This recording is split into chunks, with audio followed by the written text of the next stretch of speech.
Tumambad ang naglalakihang bitak ng lupa sa isang barangay sa Glan, Sarangani, kasunod ng magnitude 6.8 na lindol nitong Biyernes.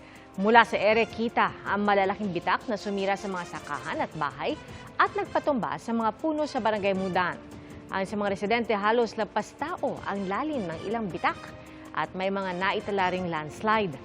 Sa naturang barangay rin, natagpuan ang magkayakap na labi ng isang ginang at kanyang 6 na taong gulang na anak na natabunan ng gumuhong lupa. Hindi bababa sa 10 bahay ang nawasak at 20 pamilya ang nawala ng tirahan.